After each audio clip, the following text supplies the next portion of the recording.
సంగారెడ్డి పట్టణంలో ఉన్న విజన్ స్కూల్లో కిసాన్ దివాస్ కార్యక్రమాన్ని ఘనంగా నిర్వహించారు. ఈ కార్యక్రమానికి ముఖ్య అతిథిగా హాజరైన డాక్టర్ కూన వేణుగోపాలకృష్ణ విద్యార్థులను ఉద్దేశించి మాట్లాడారు. రైతుల కష్టం, వ్యవసాయ రంగ ప్రాముఖ్యతను పిల్లలు చిన్ననాటి నుంచే తెలుసుకోవాలని చెప్పారు. దేశ ఆర్థిక వ్యవస్థకు రైతులే వెన్నెముక అని, వారి సేవలను గుర్తించుకోవడం ప్రతి ఒక్కరి బాధ్యత అని తెలిపారు. విద్యార్థులు చదువుతో పాటు సమాజానికి ఉపయోగపడే విలువలను అలవర్చుకోవాలని సూచించారు. వ్యవసాయం ఆధునీకరణ దిశగా సాగుతున్న తరుణంలో కొత్త సాంకేతిక పరిజ్ఞానంపై యువత అవగాహన పెంచుకోవాలని చెప్పారు. రైతుల సమస్యలను అర్థం చేసుకుని భవిష్యత్తులో పరిష్కార మార్గాలు చూపేలా విద్యార్థులు ఎదగాలని ఆకాంక్షించారు. 10,000 రకాల వరి వంగడాలున్నాయి.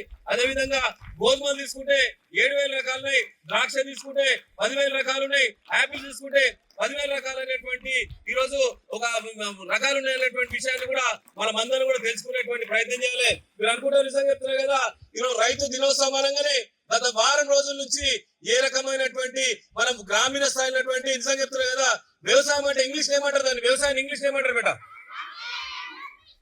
వ్యవసాయాన్ని ఇంగ్లీష్ ఏమంటారు? ఇంకేమంటారు చెప్పండి? ఇంకా వ్యవసాయాన్ని ఏమంటారు? వ్యవసాయం అంటే నిజంగా చెప్తున్నారు కదా, వ్యవసాయం అంటే సాయం. వ్యవసాయం అంటే సాయం. దాని ఇంగ్లీష్ ఏమంటారు అంటే అగ్రికల్చర్ అంటారు. అగ్రికల్చర్ అంటే మన యొక్క కల్చర్. సాయం చేసేటువంటి కల్చర్ ప్రపంచంలోనే మన భారతీయ రైతులకు ఉందనేటువంటి విషయాన్ని కూడా మరొకసారి మీకు అందరు కూడా హృదయపూర్వకంగా తెలియజేస్తున్నారు. ఇట్లా చెప్పుకుంటూ పోతే చాలా విషయాల్లో కూడా అద్భుతమైనటువంటి చైతన్యంలోని ఈ రోజు మీరు రైతును గౌరవించాలంటే ఎవరైతే ఈ మట్టిని ముద్దాడతారో, ఎవరైతే ఈ మట్టిని ముట్టుకుంటారో ఆలోచన చేసుకోవాలి.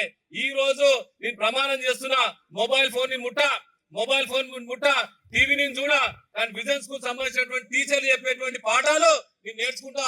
రైతు ఎంత కష్టపడతాడో నేను కూడా పుస్తకాలు తెరిచేసి రైతు అనేటువంటి వ్యక్తి 10,000 మట్టిని ఇట్లా పిసుకుతున్నప్పుడు మనకు 5,000 ఇట్లా నోట్లకు పోతాయో నేను కూడా ఈ రోజు పుస్తకాలు అనేటువంటి తీసుకొని సరస్వతిని తీసుకొని రాబోయే రోజుల్లో నేను కలెక్టర్ అయితా, ఐపీఎస్ అయితా, ఐఏఎస్ అయితా అనేటువంటి దాని మీద మీరు ఆలోచన చేసుకునేటువంటి ప్రయత్నం చేయాలి. నేను మింటిలో పోతా అనేటువంటి ఆలోచన చేసుకోవాలి.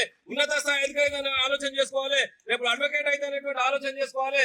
రేపు రాబోయే రోజుల్లో నేను కొన్ని 100 ఎకరాలకు ఫార్మర్ అయితే అనేటువంటి ఆలోచన చేసిన రోజు నిజమైనటువంటి చరిత్ర సృష్టించే విద్యార్థులే మా విజన్ స్కూల్ విద్యార్థులు కూడా మరొకసారి మీకు అందరూ కూడా హృదయపూర్వక